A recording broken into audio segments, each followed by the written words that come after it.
सत्य को खोजने वाले आप सब साधकों को हमारा प्रणाम।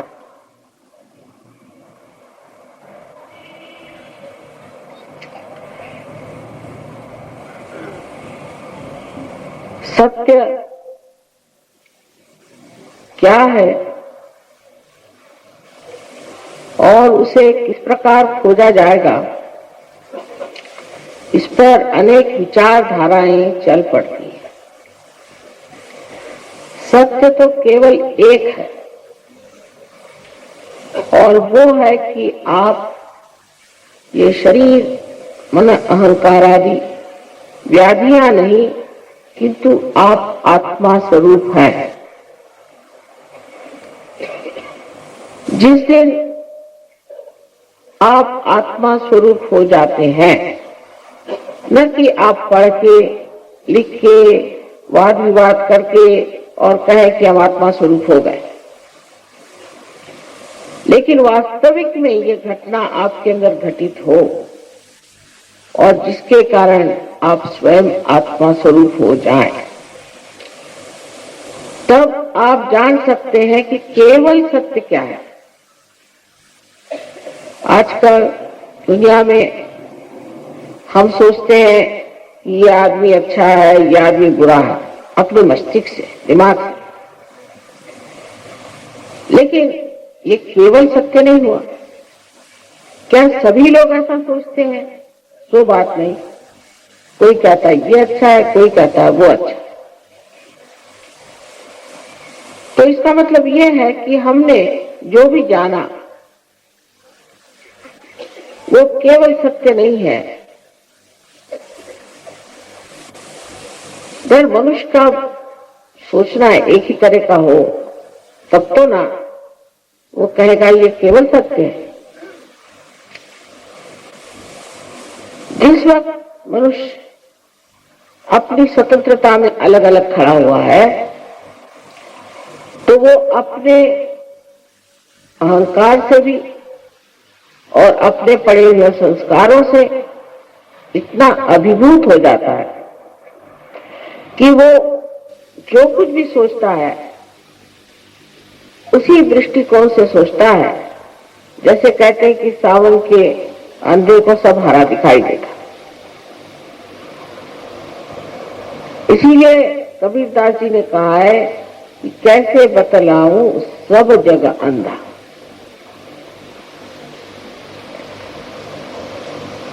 इसका मतलब यह है कि अभी तक इस मानव चेतना में हमने इस दशा में वो सूक्ष्म दृष्टि पाई नहीं जो कबीरदास जी ने पाई थी, जो नानक जी ने पाई थी, जो राम ने पाई थी, जो श्री कृष्ण ने पाई थी। जो संत साधुओं ने अपने देश में अनेक संत साधु हो गए, उत्तर से लेकर दक्षिण तक, पूरब से लेकर पश्चिम तक, जहां भी जाओ वहां अनेक सद्गुरु हो गए। आजकल के जमाने में तो सद्गुरु बहुत मुश्किल से मिलते हैं। अधिकतर तो जिन्हें कहा जाता है अगुरु या कुगुरु ही होते हैं और सिवाय पैसा कमाने के वो कुछ नहीं जानते। इस तरह से लोगों को बेवकूफ बनाना है और पैसा कमाना है। एक सीधा सवाल अपने को करना चाहिए कि जिसको हमें पैसा देना पड़ता है वो हमारा गुरु नहीं हो सकता, वो तो हमारा नौकर होगा।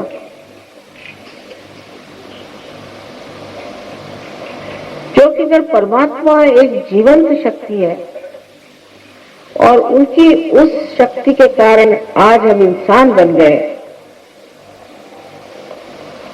तो उस जीवंत शक्ति को आप किस तरह से कुछ रुपया पैसा दे सकते? आप सोचिए कि एक बीज आप इस माँ के उदर में डाल दें तो वो अपने आप ही जागरूक हो जाता है और उसमें अंकुर आ जाता है। क्या आप इस माँ को कुछ रुपया पैसा देते हैं कि उस बीज को कुछ व्यायाम करने को कहते हैं? ये तो जीवंत क्रिया है और जीवंत शक्ति की ये जीवंत क्रिया है। अगर आप इसे समझ सकते हैं कि जिस प्रकार एक बीज से अंकुर आ जाता है, उसी प्रकार आप में से भी ये शक्ति जो आपके अंदर सुप्तावस्था में है, सहज में जागृत होती है। सहज मतलब सह माने आपके साथ और ज माने पैदा हुई। ये शक्ति सहज आपके साथ पैदा हुई है, आपके अंदर स्थित है और इसके साथ आपको योग प्राप्त होता है। माने आप उस परम चैतन्य से जो निराकार में सारे संसार में फैला हुआ, जो अंग रेणु में हर जगह अपना अस्तित्व रखता है, वास्तव रखता है, उससे आप एकाकार हो जाते हैं। और ये घटित होता है सहज में और ये हर एक मानव का जन्म सिद्ध अधिकार है। हर मानव इसको प्राप्त कर सकता है। अब सब जितने संत साधु हो गए, जो बड़े बड़े हमने शास्त्र पढ़े हैं, ग्रंथ पढ़े हैं, सब में लिखा हुआ है कि अपने अंदर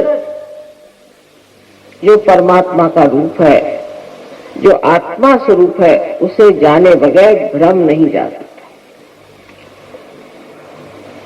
लेकिन बहुत से लोग ये भी मुझसे सवाल पूछते हैं कि अगर परमात्मा एक ही चीज है और एक ही परमात्मा के अनेक रूप हैं, तब फिर ये आपस में हम लोगों में प्रेम क्यों नहीं होता? अभी तक जाना नहीं कि हम एक ही शरीर के अंग प्रत्यंग हैं। मनुष्य की चेतना में अभी ये बात आई नहीं कि हम एक ही शरीर के अंग प्रत्यंग हैं।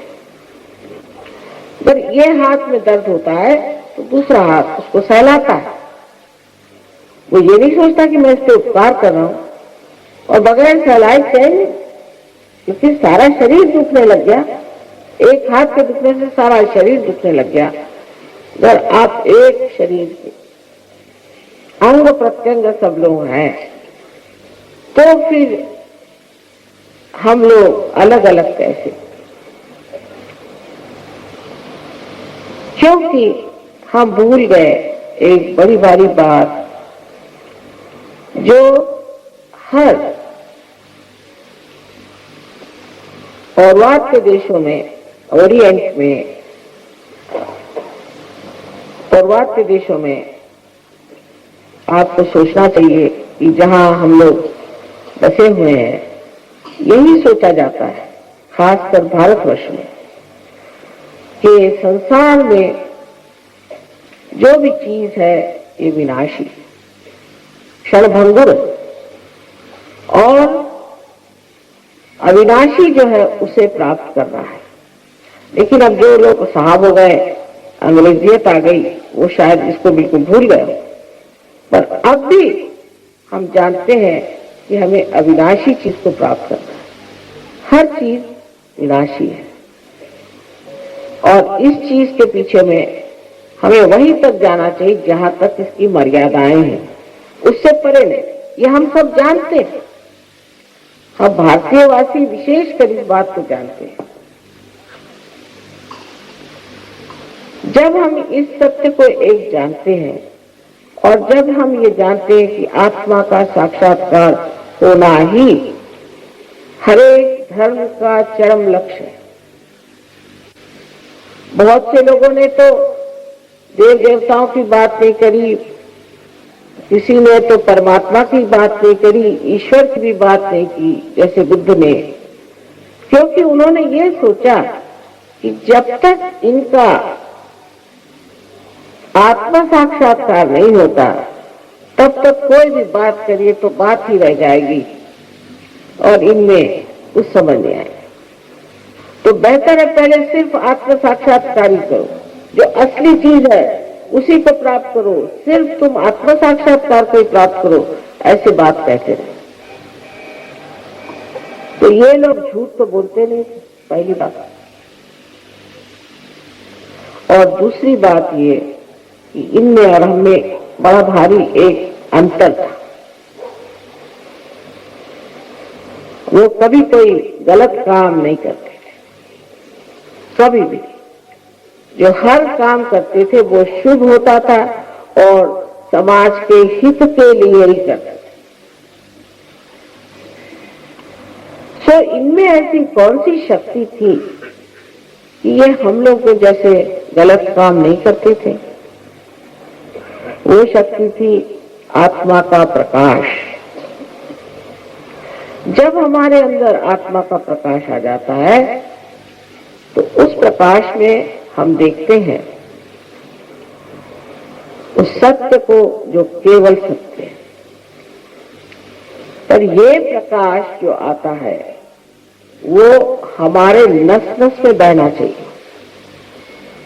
इस तरह हम जानते हैं कि इसको छूने से ये ठंडा लग रहा है और अगर उसे छू ले तो गर्म लगेगा।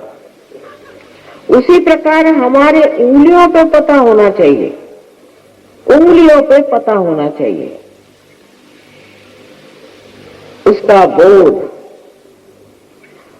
उसका विद, जिससे वेद शब्द बना है, उससे इसके इंग्लिश में नॉलेज कहते हैं, नोइंग, ग्नोस्टिक कहते हैं। जब तक ये घटित नहीं होता है, जब तक हमारी वो स्थिति नहीं आती है, तब तक हम एक भ्रम के चक्कर में न जाने क्या क्या करते रहते हैं। अब कोई साहब है, उनको बैठे बैठे भगवान का नाम ही रखते बैठे। कोई साहब है वो कुछ और करते बैठेंगे। उनसे पूछिए कि ये सब करके क्या आप पाप रहित हो गए? क्या आप कोई गलत काम नहीं करते? हर धर्म में जो आदमी है, चाहे वो ईसाई हो, मुसलमान हो, सिख हो, क्रिश्चियन, कोई भी धर्म का आदमी आप ले लीजिए, उसका कोई बंधन नहीं। वो चाहे तो किसी गर्दन काट दे, चाहे तो किसी को डुबो दे, चाहे तो झूठ बोल बोल के लोगों को ठग ले, कुछ भी कर ले। उस पर कोई उसके ऊपर बंधन नहीं है किसी चीज का। हाँ ठीक है, मंदिरों में गए, मस्जिदों में गए, सब जगह गए, वहां तो भगवान को नमस्कार किया और फिर जैसे थे वैसे ही। सो क्या ये सब गलत बातें तो नहीं हुई? इन्होंने धर्म संसार में लाए, वो इसलिए लाए कि हमें संतुलन आ जाए और हम आत्म साक्षात्कार को प्राप्त करें। लेकिन जब हम देखते हैं दुनिया में तो हमारे बच्चे अब कहने लग गए हैं कि साहब ये कुछ नहीं, भगवान भगवान सब झूठ है, धर्म नहीं। और बहुत से साइंटिस्ट भी ऐसा कहते हैं। जब वो ऐसा कहते हैं तो ये कहना चाहिए कि ये साइंटिस्ट ही नहीं है, क्योंकि साइंटिस्ट आदमी को अपना दिमाग खुला रखना चाहिए और देखना चाहिए कि कोई बात है या नहीं। एकदम से ही आप कैसे मना कर रहे हैं? परमात्मा है और उनकी शक्ति चराचर में है।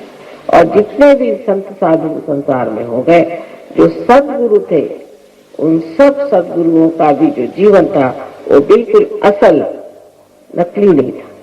वो खालिस लोग थे, बिल्कुल शुद्ध लोग थे और उसी शुद्धता को आप भी प्राप्त कर सकते।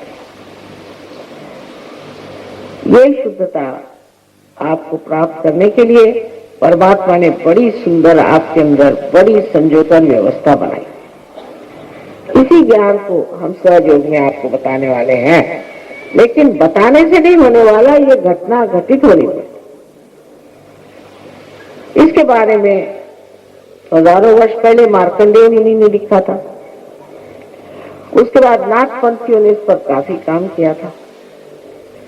उसके बाद और भी देशों में काम होता ही था साथ ही साथ। और आप देखिए कि राजा जनक के टाइम से लेकर के नानक साहब के टाइम तक ये काम होता रहा। मोहम्मद साहब ने भी कहा हुआ है कि जिस वक्त आपका क़ियामा का समय आएगा, पुनरुत्थान का समय आएगा, तो आपके हाथ बोलेंगे और आपके खिलाफ शहादत देंगे। साफ उन्होंने बता दिया। कोई धर्म ऐसा नहीं जिसने ये नहीं कहा कि तुम अपने आत्म साक्षात्कार को प्राप्त हो। लेकिन उस चीज को क्योंकि हमने किया नहीं,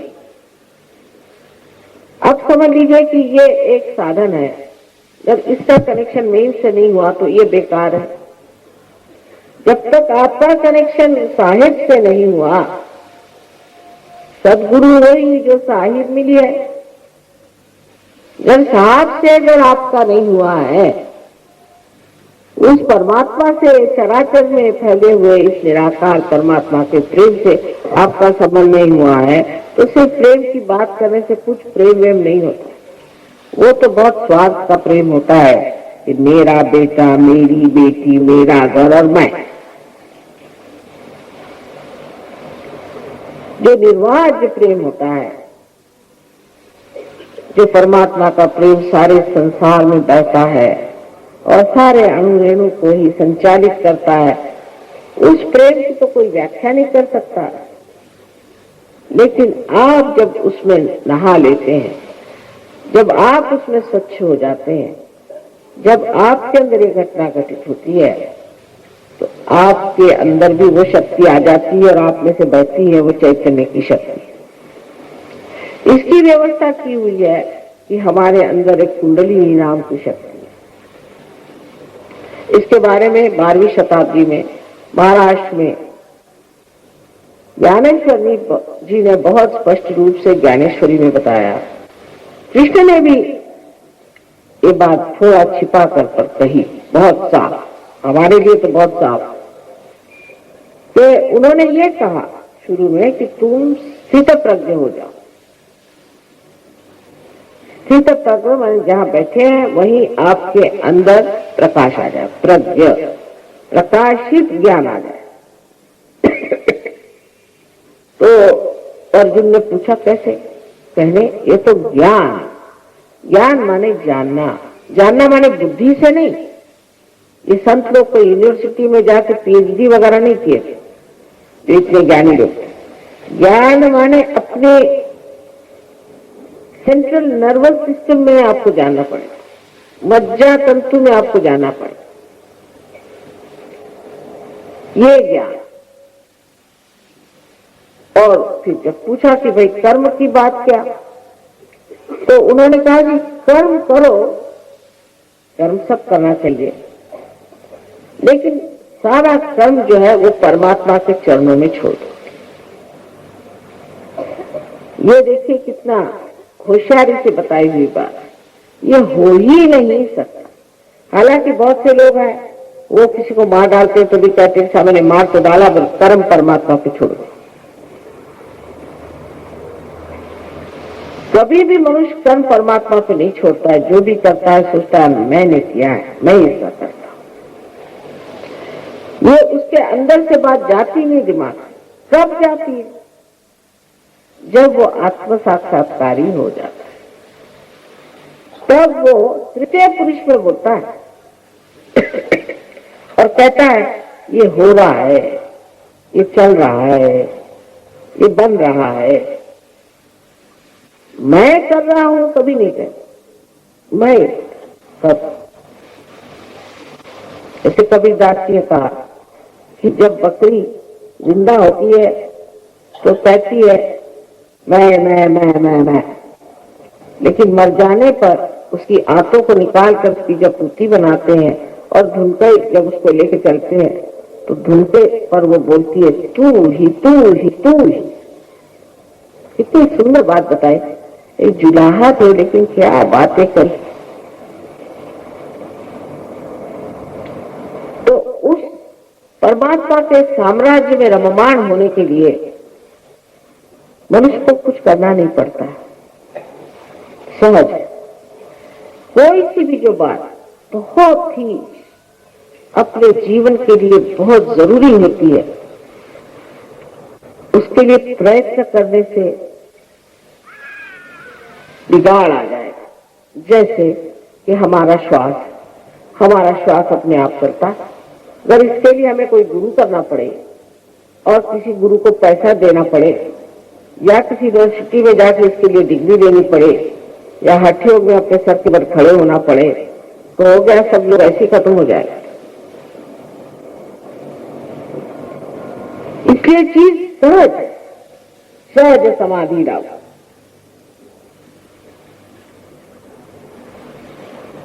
और वो जो सहज चीज है उसको अगर आप सीधे से समझ लें तो अपने अंदर त्रिकोणाकार अस्थि में कुंडलिनी नाम की शक्ति है। उसको कबीरदास जी ने सुरति कहा।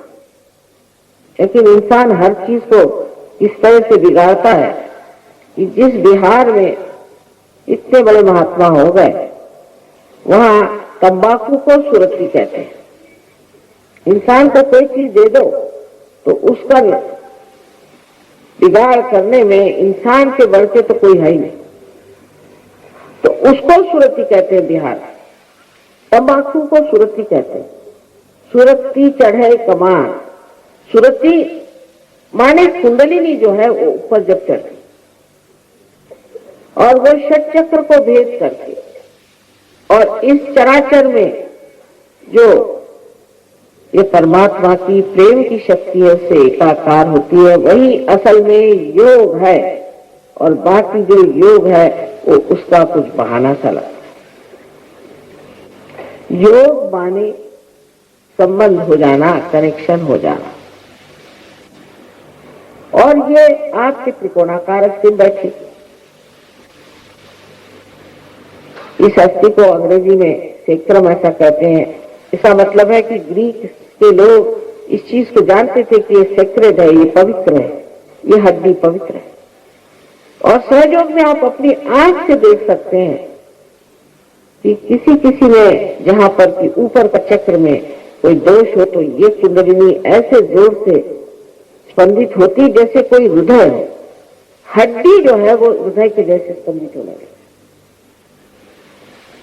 और ये 3.5 कुंडलों में बैठी हुई शक्ति है और अनेक तागों से, जैसे कि अनेक बाल के जैसे बारीक बारीक इसके तागे होते हैं। और ये बीचों बीच की जो ब्रह्म नाड़ी है उसमें से बहुत सुंदरता से ऊपर चली आती है। और जब ब्रह्मरंध्र छिप जाता है तो आप ही के मस्तिष्क में से, सर में से, यहाँ से तालू में से आपको आश्चर्य होगा, आप ही महसूस कर सकते कि ठंडी ठंडी हवा आ रही है। हाथ में भी ठंडी ठंडी हवा आ रही है। आदि शंकराचार्य ने भी कहा है सलीलम सलीलम। उस दशा में जाकर के वो कहते हैं योगे न सांख्य न, किसी भी चीज से नहीं, ये तो माँ की कृपा से होता है, क्योंकि तंग आगे लोगों से झगड़ा करता है। सो ये आपकी माँ है और ये हरेक की अपने अपनी अलग खास वैयक्तिक, हरेक की अपनी अपनी अलग ऐसी माँ है जो आपके बारे में सब जानती है। आपने कहाँ कहाँ खोज की, आप कहाँ कहाँ भटके, आप में क्या अच्छाइयां हैं, क्या बुराइयां हैं, लेकिन माँ होने के कारण वो क्षमा कर देती है और आतुर है कि मेरे बच्चे को मैं उसका जन्म कैसे दे दूं। इस कुंडलिनी के जागरण से ही दूसरा जन्म होता है। दूसरा कोई और तरीका आत्मज्ञान का नहीं है। ये कुंडलिनी 6 चक्रों में उठती है और ब्रह्मरंध्र को भेजने के बाद आपको खुद ही महसूस होता है चारों तरफ ये ठंडी ठंडी हवा आ रही, सर में से भी ठंडी ठंडी हवा आ रही। पर यह तो सिर्फ एक बाह्य की देखने की चीज हुई। कुंडलिनी के जागरण से आपकी बीमारियां ठीक हो जाती हैं। इसकी सिद्धता तो आपकी दिल्ली यूनिवर्सिटी में ही हो गई।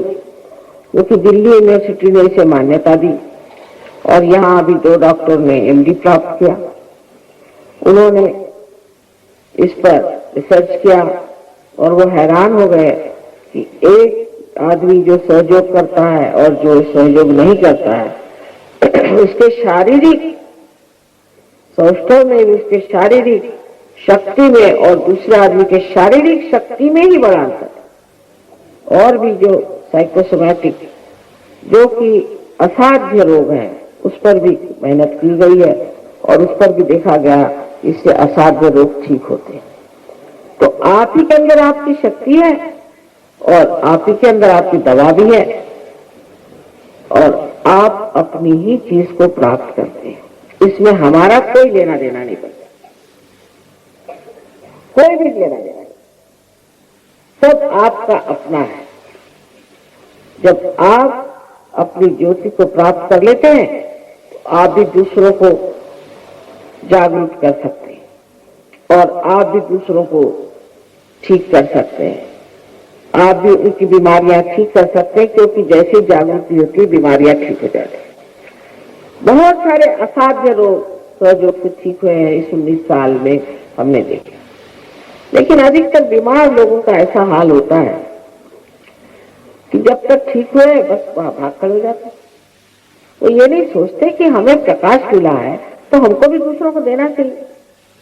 तो परमात्मा भी ये सोचते हैं कि ऐसे लैंप जो जलने नहीं वाले तो उसको ठीक करने से फायदा क्या। और दीप जला के कोई टेबल के नीचे नहीं रखता है, उसको ऊपर रखना चाहिए जिससे दुनिया को फायदा हो। दूसरी बात, जो मानसिक क्लेश, मानसिक तकलीफें जो हमें होती है, इस तरह से बहुत से लोग हैं उन्हें डिप्रेशन आ जाता है, साइकोलॉजिकल, कोई होते पागल हो जाते हैं और बहुत से लोग ऐसे होते हैं कि जो mesmerized रहते हैं, इनको समझ नहीं रहता क्या करें क्या न करें, चीखते हैं, चिल्लाते हैं। ऐसे लोग भी सहयोग से बहुत से लोग ठीक हो गए। लेकिन सबसे तो कमाल हुई है कि सबसे कमाल तो हुई है कि जो लोग ड्रग लेते हैं, विलायत में हजारों सहयोगी हैं, हजार 30 देशों में ये कार्य हो रहा है और बहुत से लोगों ने आज आत्म साक्षात्कार को प्राप्त किया और कल से छोड़ दिया। आपके दिल्ली शहर में भी बहुत से लोग जो शराब पीते थे, बहुत ज्यादा शराब के बगैर चैन नहीं। मैं नहीं कहती आप शराब मत पियो, नहीं तो आधे लोग उठ के चल जाएंगे, लेकिन थोड़ा हमारे गली में आइए तो शराब छूट जाएगी अपने आप। मैं कभी नहीं कहती, क्यों कहे, जबकि कहने से लोग भाग जाते तो बेहतर है न कहे। अगर कोई आदमी अपने हाथ में सांप लेके खड़ा है और उससे कहो भाई तेरे हाथ में सांप है और अंधेरा है, वो तो जिज्ञा जाएगा, नहीं सांप सांप क्यों है, आप कौन से बड़े समझाने वाले, रन दीजिए अपनी अकल। उसी वक्त आप लाइट लगा दीजिए, फौरन सांप छोड़ देंगे। ऐसी चीज, क्योंकि मनुष्य स्वतंत्र हो जाता है असली माने, उसको किसी भी प्रकार की चीज दबा नहीं सकती। कोई भी आदत उसके व्यक्तित्व को अपने मुट्ठी में नहीं ले सकती। ऐसा आदमी अपनी स्वतंत्रता में, अपने गौरव में खड़ा रहता है। उसको किसी चीज की ना गरज रह जाती है, ना किसी का भय रह जाता है। वो अपने मस्ती में रहता है। जैसे कि कबीरदास जी ने कहा कि फिर मस्त हुए फिर क्या बोले। आज न जाने क्यों कबीरदास जी की बड़ी याद आ रही है। वो भी दिल्ली आए थे, बड़ी मेहनत कर गए। शायद होगी इन सब संत साधु औलिया, निजामुद्दीन साहब यहाँ हो गए, बड़े बड़े औलिया भी हो गए। इन सब की मेहनत से ही शायद आप लोग आज यहाँ पधारे हैं अपने आप को साक्षात्कार के लिए। उन सबको याद करके यही सोचते हैं कि आज वो भी सोच रहे होंगे कि जो हमने इतनी मेहनत की, यहाँ पर इतना हमने चैतन्य फैलाया, लोगों से इतनी बातचीत की, उसका आज फल मिल रहा है। क्योंकि फल पाने का समय आ गया। ये समय ऐसा है कि ये समय हजारों वर्ष पूर्व बताया गया था कि ऐसा समय आएगा, और आज ये समय आ गया कि हजारों फूल बाग में खिल गए। पहले तो एक ही दो फूल खिलते थे, लेकिन आज हजारों फूल खिले हुए हैं, और संसार में रह करके ही आप इसे प्राप्त हो सकते। संसार से भाग कर नहीं, संन्यास की बात करने से नहीं, संसार में ही रह करके आप इसे प्राप्त कर सकते हैं।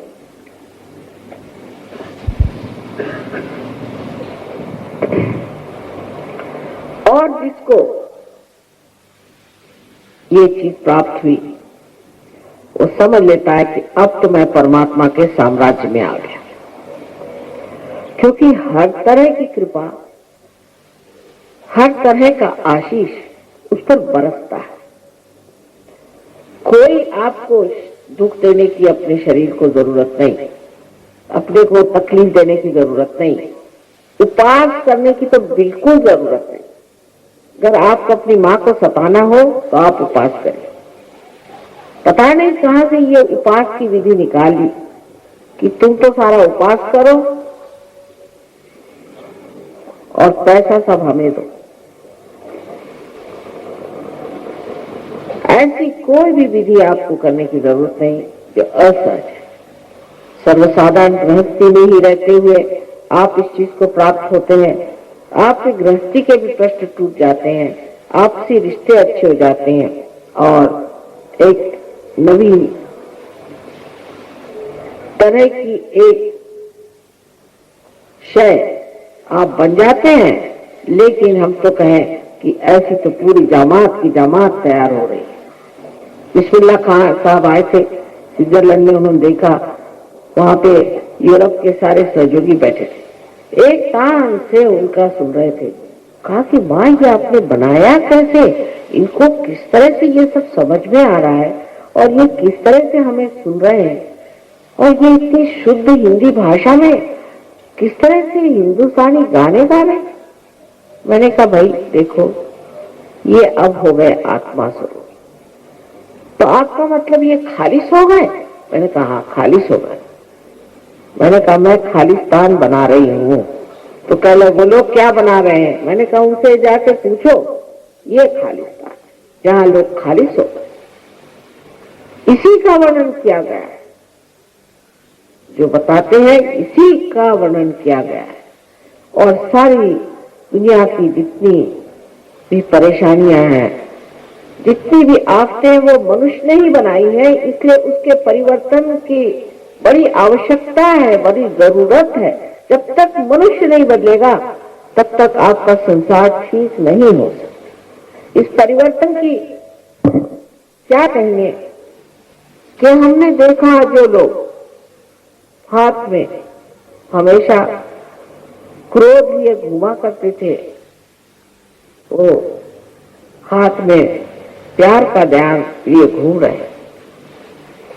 आपको देखना चाहिए कि सहयोगी जो इंग्लैंड में है, जो कि इंग्लिश लोग जिनको हम सोचते हैं कि बड़े राक्षसी होते हैं, वो जब यहाँ आते हैं तो इस भारत माता की थोड़ी सी धूल अपने सर पर चढ़ा देते। ये योग भूमि है। इस भूमि से ही हमें ये आत्मदर्शन हुआ।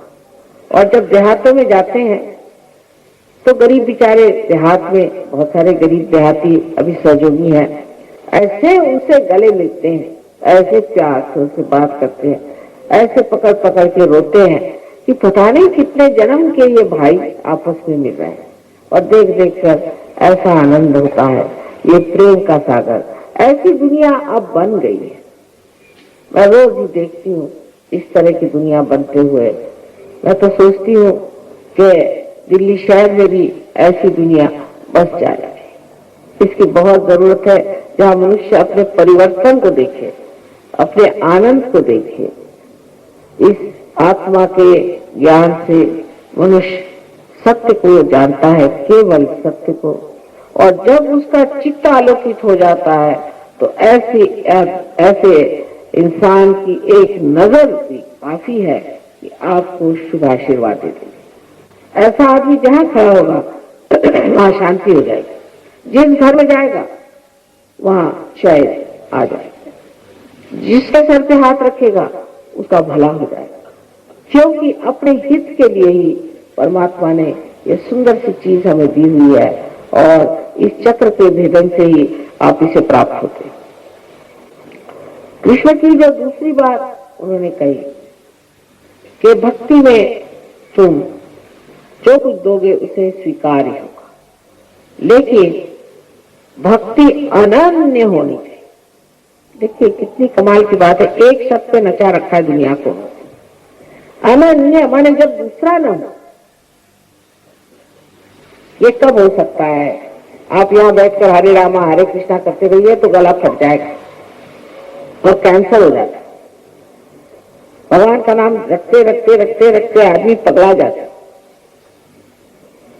बजाय इसके कि अपनी उच्चतम स्थिति को जाए वो और ही पागल हो जाते हैं। एक ही अक्षर प्रेम का पढ़े सो पंडित हो। वजह यह है कि जिस वक्त आप अनन्य होते हैं, जब आप परमात्मा से एकाकारिता तथागत हो जाते हैं, तब एक बार ही नाम ले लिया, जब जरा गर्दन झुका ली देख लिया। ऐसा ही हाल होता है कि मनुष्य के अंदर भक्ति में वो ऐसा रचता है कि जैसे आनंद के डोह में और आनंद के तरंगों में लहरता है। इस भारतवर्ष में हर जगह संतों ने इस आत्म साक्षात्कार का वर्णन कहा है। नामदेव से बड़े भारी महाराष्ट्र के कवि थे और बाद में वो जब पंजाब में गए तो नानक साहब ने उनको पहचाना, बड़ा उनका आदर किया और उनके भी बहुत सारे काव्य ग्रंथ साहब में रखे हुए। नामदेव एक बार एक दूसरे संत गोरा कुम्हार उनसे मिलने गए। जब गोरा कुम्हार माने की जो उनका मराठी कुम्हार कहते हैं, जिसे हम लोग कुम्हार कहते हैं, जो कि ये बनाते हैं घड़े वगैरह, मिट्टी जो से घड़े बनाते, उनको देख के वो कहते हैं कि मैं तो निर्गुण को मिलने आया था। मराठी में है निर्गुणाच्या भेटी आलो सगुणाच्या। मैं तो निर्गुण को मिलने आया था तो तू तो सगुण में खड़ा है रे। क्या कहना है? ऐसे कोई कहता है? कोई इंसान दूसरे आदमी से ऐसी प्यार की बात कहेगा कि मैं तो निर्गुण को मिलने आया, तू तो सगुण में खड़ा है? क्या कहने इन लोगों की। ऐसे ही संत लोग आज हमें भारतवर्ष में तैयार कर रहे हैं और उसके लिए गृहस्थी छोड़ना और सब नाटक की कोई जरूरत नहीं। आदमी अंदर से ही छूट जाता और उस महान प्रेम को जब वो अनुभव करता है तो उसको लगता है कि किस किस को बुलाओ। जैसे कबीरदास जी ने कहा था, 5-25 पकड़ बुलाऊं एक ही डोर उड़ाऊंगा।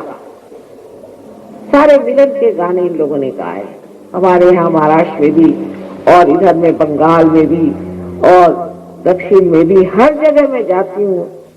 अभी गई थी गुजरात, वहां भी सारे संतों ने सारे वातावरण में ये गूंजा रखा है कि आत्म साक्षात्कार से प्राप्त करो और संत बनो।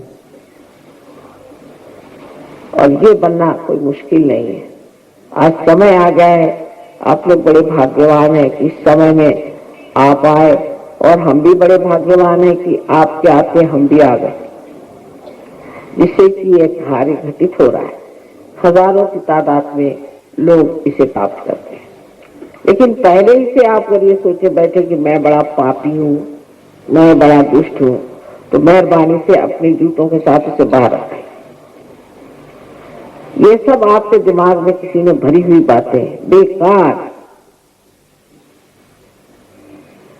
आखिर गलतियां मनुष्य ही कर सकता है, परमात्मा तो नहीं करने वाले गलती।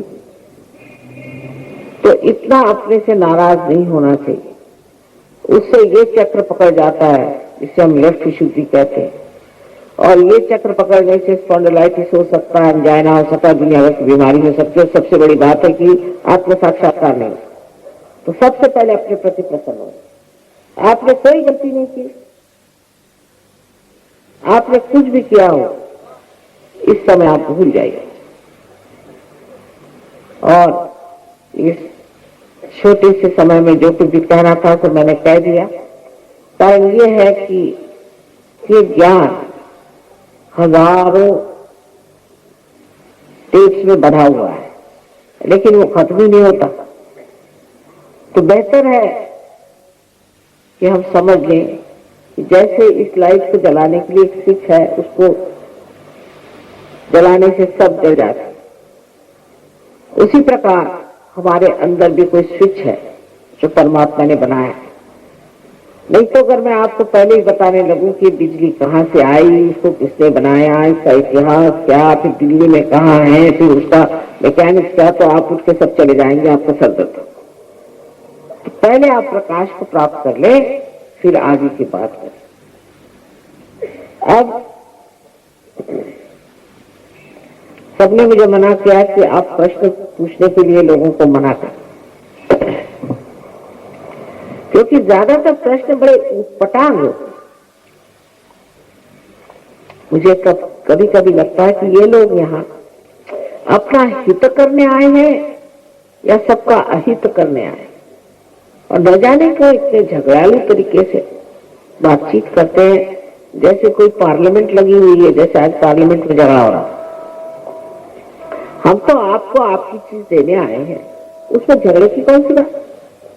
अगर हमने कहा कि ये बात है तो एक जैसे एक धारणा दी आपके सामने, एक हाइपोथेसिस है, तो आपको देखना चाहिए कि ये धारणा सही या नहीं। अगर घटित होती है तो फिर मानना चाहिए, अगर आप ईमानदार आदमी हैं तो, क्योंकि सब अगर आपके कल्याण ही के लिए हम कर रहे हैं तो इसमें झगड़े की बात कौन सी। ये तो ऐसा ही हुआ कि आदमी अपनी नाक मुंह को नोच ले, क्योंकि उसको झगड़ने की आदत। इसलिए इन्होंने मना किया हुआ सबने कि माँ आप प्रश्न मत पूछिए, बिल्कुल हम लोग बिल्कुल उसके विरोध में। देखिए हम तो माँ है ना, हम जानते हैं कि खोपड़ी कहीं कहीं घूम ही रही है।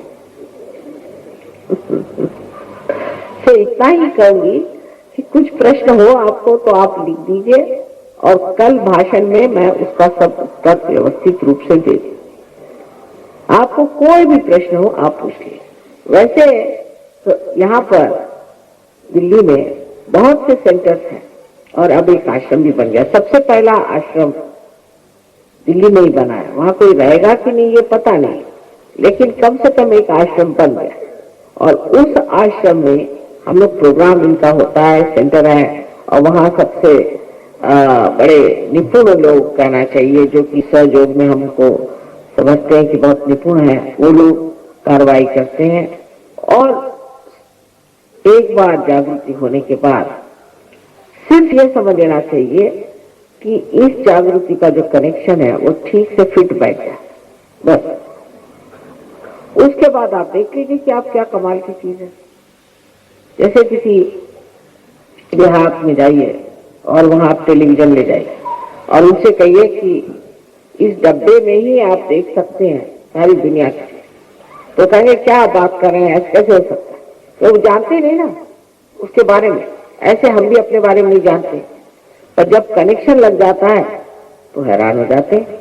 तो आप क्या हैं, आपका गौरव क्या है, आपकी शक्तियां कितनी हैं, आप कितनी महान चीज है, वो सिर्फ आपके आत्म दर्शन से ही, उस प्रकाश में ही आप जान सकते हैं।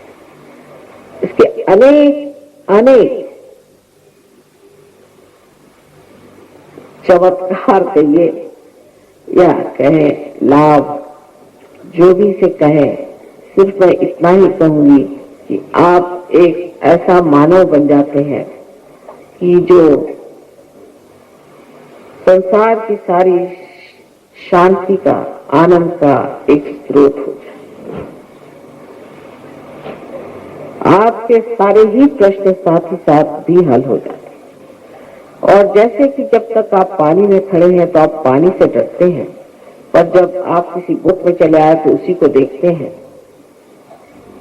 और उसके बाद जब आप तैराक हो जाते हैं तो उसी पानी में कूद पड़ते हैं और 50 को बचाते हैं। इसी प्रकार आपकी प्रगति होती रहती है। पहले आप निर्विचार होते हैं, फिर आप निर्विकल्प हो जाते हैं, और उसके बाद एक आप पक्के सहयोगी होकर के दुनिया का कल्याण करते हैं। इसके लिए कोई पैसा नहीं, इसके लिए हमारा कोई ऑर्गेनाइजेशन नहीं है, हमारी कोई संस्था नहीं है, सिर्फ आप हमारी संस्था है, और इसमें कुछ बनना पड़ता है। कोई सर्टिफिकेट नहीं है कि हम सहयोगी है, कोई दिमाग में लगा सर में घूमे हम सहयोगी है। ऐसे बहुत से हैं कि अपने कहते कि हम हमारा फिर से जन्म हो गया, हम फलाने हैं ठिकाने, पर उसकी शक्तियां कहाँ है,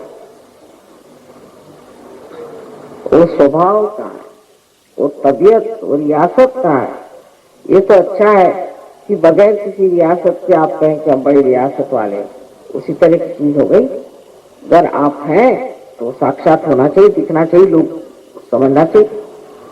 तो इस चीज में आप सिर्फ ईमानदारी बरतें और अपने प्रति बहुत प्रसन्न चित्त हो, अपने को कोई दोष या न लगाए, तो ये कार्य हो सकता है। ठीक है ना? अब प्रश्न तो नहीं चाहिए।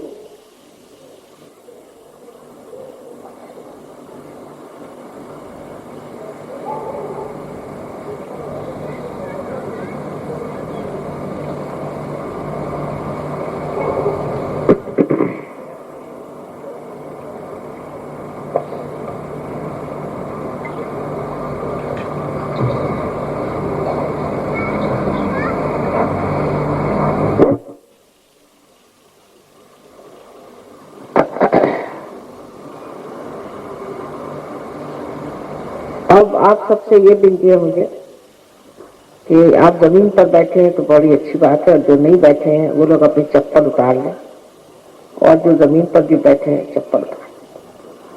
और ये जो मैंने कहा योग भूमि है, इसी को नमस्कार करके हमें एक कार्य करना।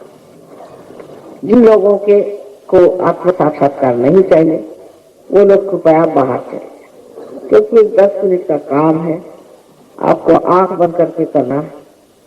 और जो लोग चाहते हैं कि थोड़ी देर बाहर होके आ जाए तो हम 5 मिनट और रुक लेते हैं। लेकिन एक बात है कि अगर आपको नहीं करना है तो आप सब पे मेहरबानी करके और ये स्थान छोड़ दें तो बड़ा अच्छा होगा, क्योंकि आप तो हमेशा ही दूसरों को देखते आए हैं, कुछ आज अपने को देखने की बात है। सब लोग जो खड़े हैं वो भी बैठ जाएं तो बड़ा अच्छा हो जाएगा, क्योंकि अब तो आंख बंद करनी है तो माँ भी नहीं दिखाई देगी। आप लोग बैठ ही जाएं तो सबको आत्म साक्षात्कार हो।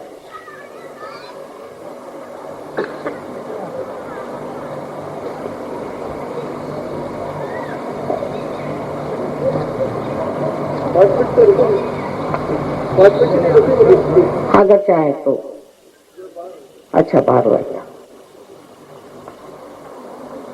5 मिनट के लिए बाहर हुआ।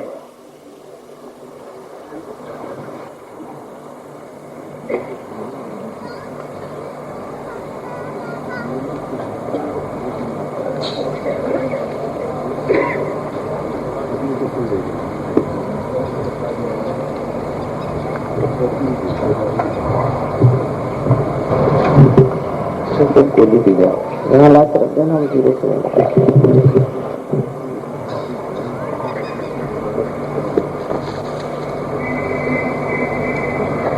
आपके बीच में ऐसे लोग बैठे हैं जो आत्म साक्षात्कारी, आप ही जैसे दिखते हैं, आप ही जैसे कपड़े पहने, लेकिन है शक्तिशाली लोग।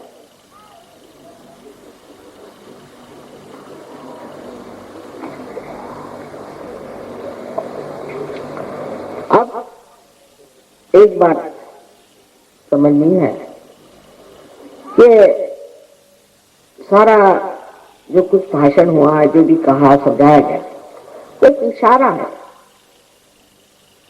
कि भाई आप आत्म साक्षात्कार को प्राप्त हो जाओ। लेकिन ये घटना नहीं है, सो भाषण से नहीं होगा, ये शब्द ज्यादा हो। ये घटना घटित होनी चाहिए, ऐसी शुद्ध इच्छा अपने मन में रखनी चाहिए। पर हमारे कहने में भी कोई ऐसी बात हुई हो जो आपको खटक गई, हो सकता है, उसको भी इस वक्त भूल जाइए और इस वक्त आप सिर्फ ये सोचे कि हमें यह आत्म साक्षात्कार प्राप्त होना चाहिए। स्वार्थ जो शब्द है, स्व का अर्थ प्राप्त करना है। तो आप ये चीज अपने हितकारी और अपने परम आनंद की वस्तु समझ करके और इसका पूरा महत्व समझ कर और दिमाग से ये सारी बातें निकाल दें जिसमें आपसे कोई निम्नत्व आ जाए या कोई आप सोचे कि हमारे अंदर कमी है, तो काम बन जाएगा। तो पहले ये कि आपके अंदर हृदय से इच्छा होनी चाहिए और दूसरी बात है कि इसके मामले में आप में पूर्णतया एक पूरा भरोसा होना चाहिए, आत्मविश्वास होना चाहिए कि आपको स्वयोग में आत्म साक्षात्कार होगा। मुझे कैसे हो सकता है, ऐसा नहीं सोचना। वो तो आपकी कुंडली जानेगी, आप अपना न्याय मत करिए। आपकी कुंडली, आपकी माँ जानती है आप, वो ऐसी खूबी सी चढ़ाएगी कि आप खुद ही हैरान हो जाएंगे कि ये था, हमें मालूम ही नहीं कैसे होगा।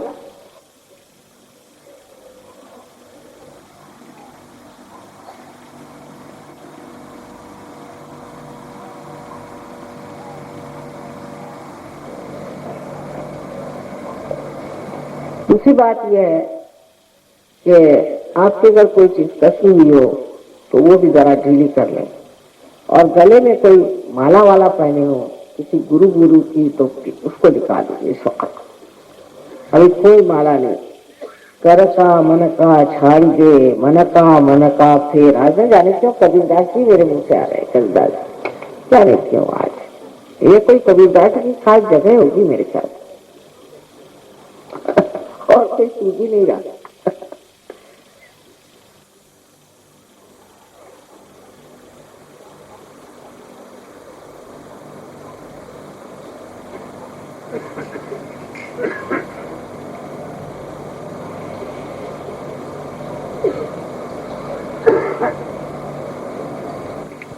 अब इसमें ऐसे तो सहज भी जागरूक होती है कुंडली, लेकिन मैं आपको थोड़ा चक्रों के स्थान बताऊंगी जिससे आप जान जाएंगे चक्र भी कैसे जगाए जाते हैं। आप स्वयं ही अपने चक्र जगाएं और बहुत आसान चीज है, कोई उससे खास परेशानी की चीज नहीं। पहले आज मैंने आपको ईड़ा, पिंगला और सुषुम्ना 3 नाड़ी है, इन 3 नाड़ियों के बारे में बताया नहीं क्योंकि एक लेक्चर में सारी चीज तो बताई नहीं जा सकती। लेकिन आप जब सेंटर पे आएंगे तो आपको किताब मिल जाएगी। मैंने मना किया है कि किताब पहले मत देना, क्योंकि किताब भी वही बात जो कबीरदास जी ने कही थी, पढ़ी पढ़ी पंडित मूर्ख भय। तो पढ़ पढ़ के भी खोपड़ी खराब जाती है। इसलिए बेहतर है कि आज जब आप प्राप्त करें तो घर जाकर अपनी योग निद्रा में सोएं। और कल मैं फिर नाड़ी पर बातचीत करूंगी, तो इसलिए परसों जो प्रोग्राम है उसमें मैं नाड़ी पर बात करूँ, तो आप वहां भी आ जाए और नाड़ी पर पूरी बात समझा दूंगी। तो आप समझ जाएंगे कि आप में 3 नाड़ियां हैं। एक नाड़ी है जिससे हम इच्छा करते हैं, इसलिए आप इस लेफ्ट हैंड को मिरर करें। मैं लेफ्ट और राइट कहूंगी क्योंकि हर भाषा में लेफ्ट राइट को अलग तरह से कहते हैं। ये लेफ्ट हैंड मिरर इस तरह या आराम से, पर इस तरह से होना चाहिए, यूं न हो न यूं, हल्का सा यूं चले जैसे कुछ मांग रहे। ये आपकी इच्छा कि आप आत्म साक्षात्कार चाहते, सब लोग इस तरह से आते। पहले आपको मैं दिखाती हूँ, उसके बाद आंख बंद करनी होगी। फिर आपका राइट हैंड आपको हृदय पे रखना होगा। हृदय में रखना इसलिए कि हृदय में आत्मा का स्थान है।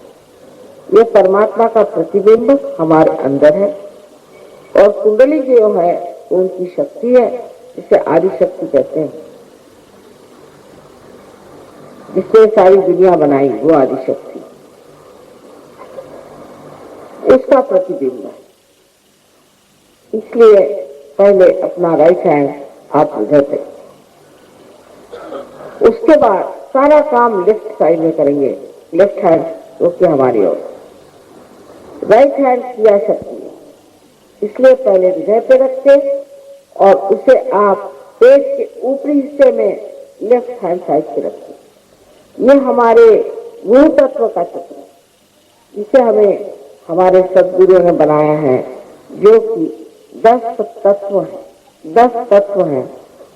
उसके लिए आप right hand left hand side पे रखें, पेट के ऊपरी हिस्से में। उसके बाद में यही राइट हैंड आप पेट के निचले हिस्से में रखें, लेफ्ट हैंड साइड।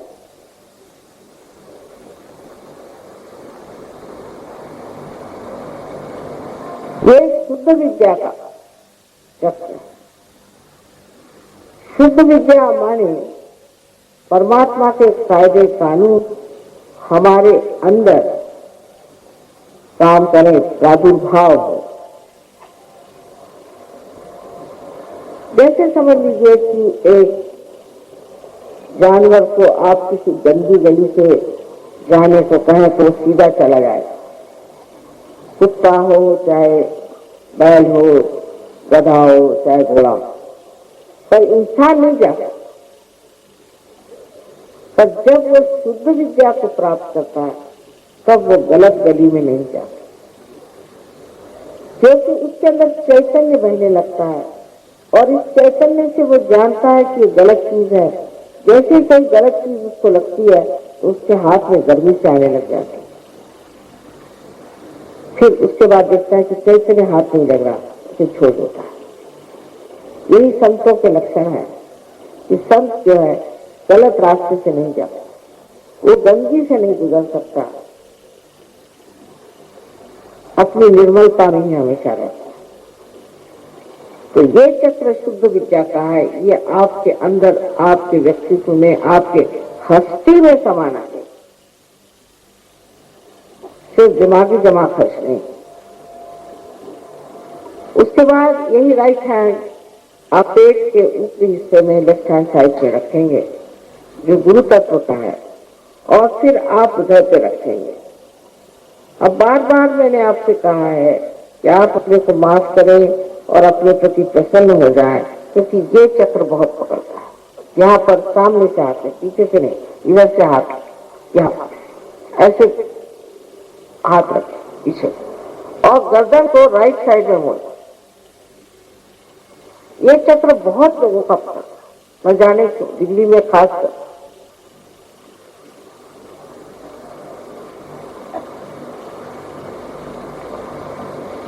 अब आप ये हाथ अपने कपाल पर या माथा कहते पता नहीं, कपाल पर इस तरह से रखें कि दोनों तरफ से आप इसे अच्छे से दबा सकते, जैसे सर में दबाते।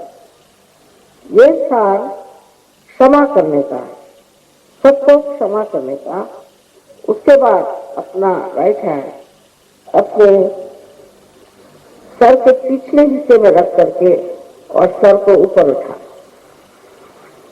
उस पर झेल ले अपना सर। उसके बाद इस हाथ को तान ले, और तानने के बाद इस हाथ का जो हथेली में जो बराबर बीचों बीच की जगह है, इसे अपने सर में, तालू में, यहाँ जो नरम हड्डी थी जिसे कि तालू कहते हैं, उसके साथ बराबर रखें और गर्दन झुका के, और अपने सर की जो चमड़ी है, इसे स्कैल्प कहते हैं, उसे बहुत धीरे धीरे, बहुत दबा के, उंगलियां बाहर की ओर खींच कर, जोर से दबा के, और इसे 7 मरतबा आप घुमाएं।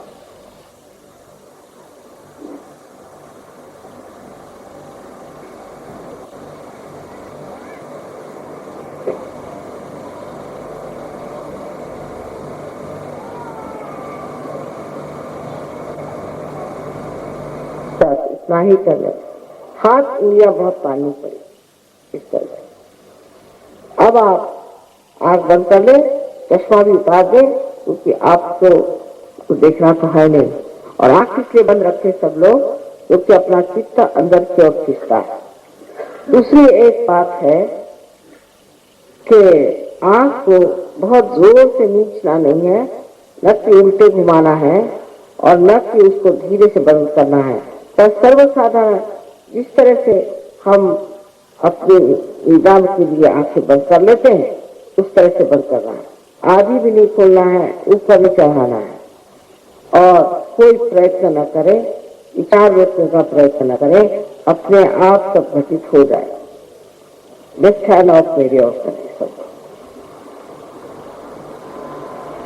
अब आंख बंद करें और जो लोग कुर्सी पर बैठे हैं वो दोनों पैर अलग कर लें। जो जमीन पर बैठे हैं वो ठीक है। सब लोग जूते उतार के बैठे। राइट हैंड अपने हाथ से।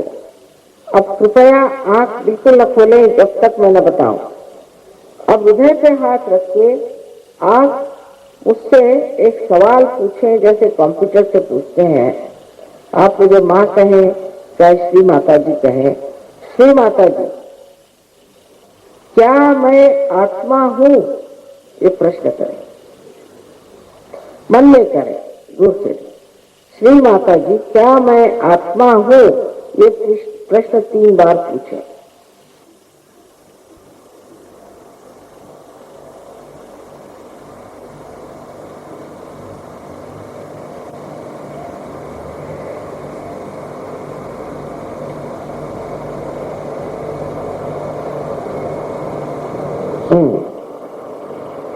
अभी जानना चाहिए कि अगर आप आत्मा हो जाते हैं तो आप स्वयं के गुरु भी हो जाते हैं। तो इसी राइट हैंड को आप पेट के ऊपरी हिस्से में लेफ्ट हैंड साइड में दबाइए और गुरु तत्व पे रख करके एक सवाल पूछे मुझसे, श्री माता जी क्या मैं स्वयं का गुरु हूं? 3 बार ये सवाल पूछिए, श्री माता जी क्या मैं स्वयं का गुरु हूं?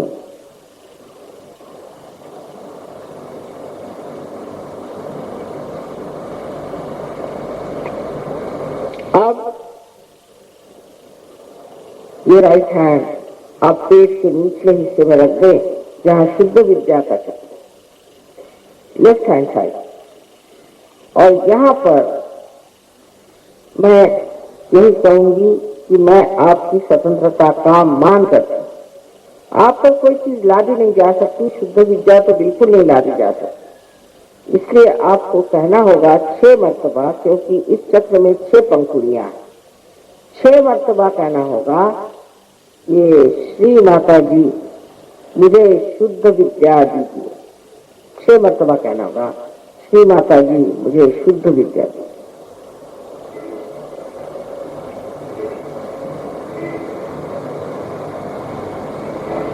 कहने से कुंडलिनी का चलन वलन शुरू हो गया, हलचल शुरू हो गई। 6 मर्तबा कहें, बहुत आंतरिक इच्छा से।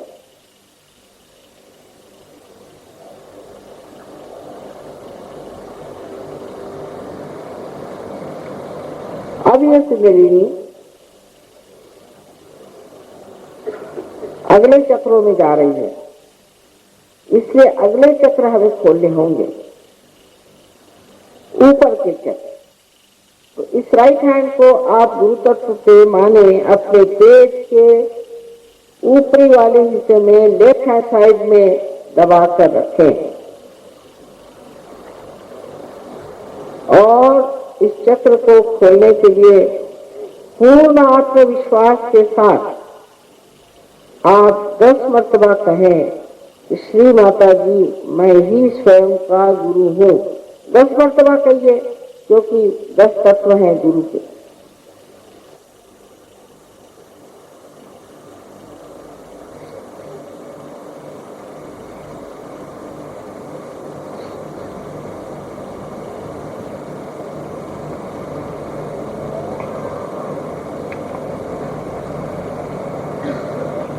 अब जैसे मैंने शुरू में बताया था कि आपके बारे में एक ही सत्य बात है, वो है कि आप आत्मा हैं।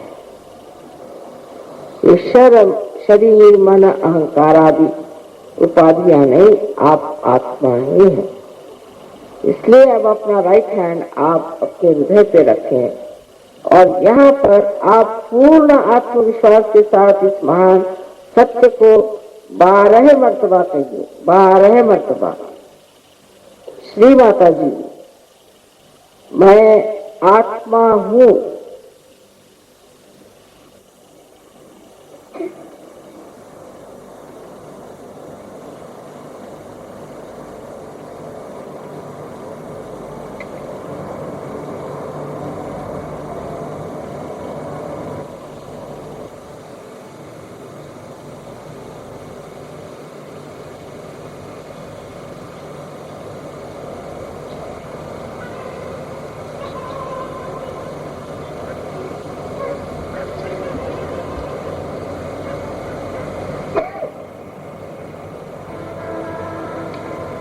आपसे मैंने पहले ही कहा है कि अपने प्रति प्रसन्न चित्त हो जाए। परम चैतन्य ये दया, शांति और आनंद का सागर है, लेकिन सबसे अधिक ये क्षमा का सागर है। और हम कोई ऐसी गलती कर नहीं सकते जिसे वो अपने अंदर समा न ले।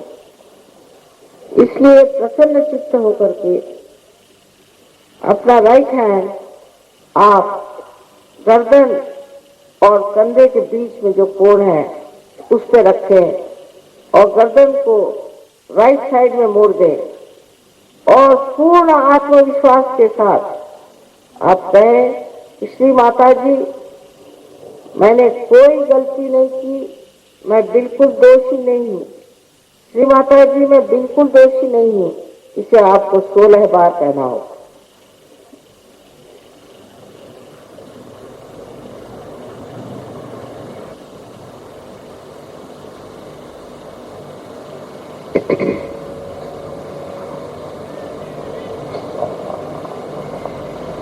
प्रसन्न चित्त, हमें परमात्मा के साम्राज्य में जाना है, तो प्रसन्न चित्त होकर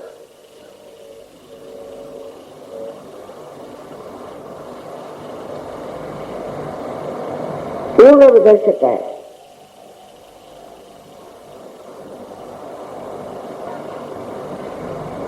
अब इस राइट हैंड को आप अपने कपाल पर या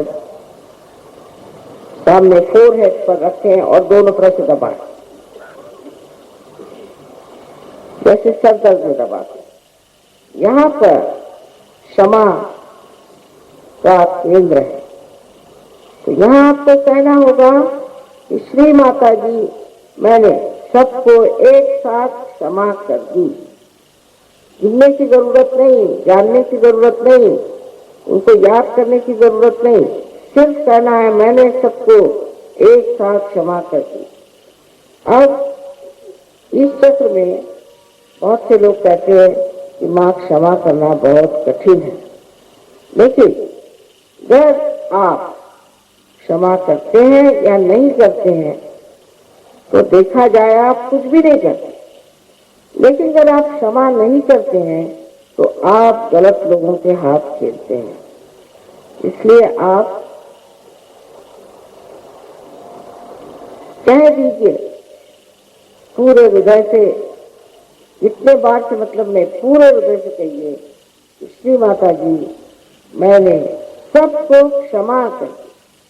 एकदम हल्का लगेगा आप। और अपनी टोपियां वगैरह जरा उतार लें तो अच्छा रहेगा।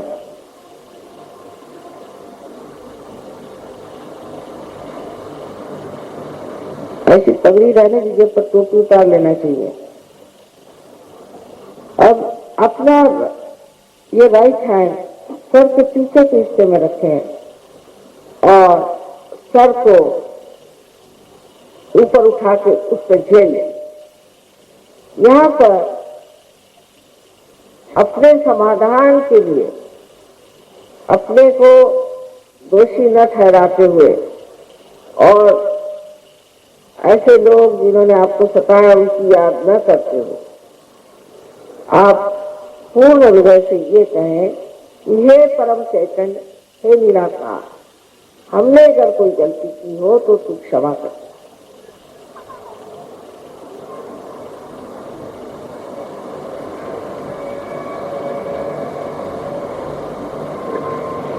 अब इस हाथ को तान ले और इसके बीच का हिस्सा, हथेली के बीच का हिस्सा बराबर अपने तालू पर रखें और गर्दन को झुका लें। उंगलियों को बुरी तरह से बाहर की तरफ बहुत जोर से, पूरी तरह से बाहर की तरफ खींचें और पूरे दबाव से अपने सर की चमड़ी को घुमाएं, धीरे धीरे 7 मरतबा। लेकिन इस बार भी मुझे यही कहना है कि आत्म साक्षात्कार आपसे मैं लाद नहीं सकती। आपकी स्वतंत्रता को मैं मानती हूँ, इसलिए आपको कहना होगा कि श्री माता जी, मुझे आप कृपया आत्म साक्षात्कार दीजिए। 7 मरतबा कहिए, क्योंकि यहाँ चक्रों के 7 पीठ हमारे सर में है, इसलिए कृपया कहिए कि श्री माता जी, हमें आप कृपया आत्म साक्षात्कार दीजिए 7 मरतबा। अब मैं इसके साथ प्रणव को फूकूंगी, तो इसी से आपको आत्म साक्षात्कार प्राप्त हो जाए।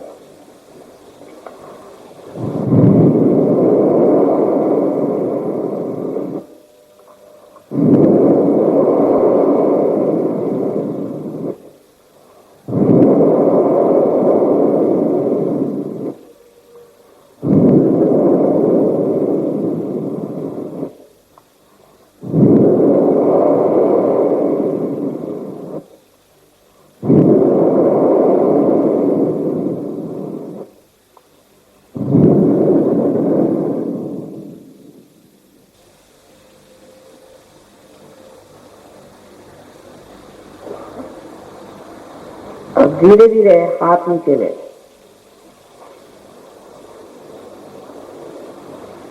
और आंखें धीरे धीरे खोल। अब अपना राइट हैंड में जाओ। ध्यान रखें कि हमें ठंडे खद में आते हैं राइट हैंड, और अपनी गर्दन झुका करके इस तालू भाग से देखें लेफ्ट हैंड से कि कुछ ठंडक आ रही है। किसी की बहुत दूर तक आती, अदर पकड़े, ऐसा नहीं कि उसको चिपका के नहीं, देखें यहाँ ठंडक आ रही।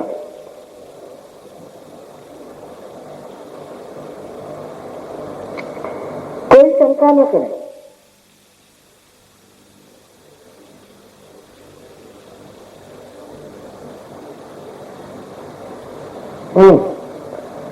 अब लेफ्ट हैंड को ले जाओ करें और फिर से गर्दन झुकाकर राइट हैंड को से देखें कि कोई ठंडक आ रही कि नहीं।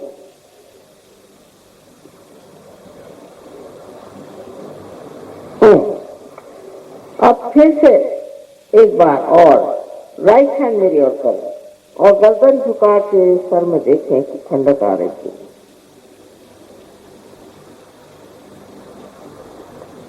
बहुत नजदीक से ही पता ना, झुकाइए सर जरा दूर, थोड़े दूर सर से, इधर सामने की तरफ, जहां अपने सर में नरम हड्डी थी, इसे तालू कहते थे बचपन में, उस पर देखना, सामने झुकाइएगा। अच्छा, अब ये दोनों हाथ आकाश की ओर उठे, दो इस तरह, और एक सवाल पूछे, श्री माता जी क्या ये परम चैतन्य है? श्री माता जी क्या यह परमात्मा का प्रेम है?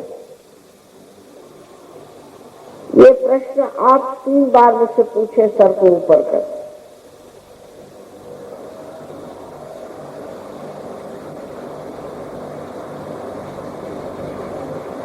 अब हाथ नीचे कर ले,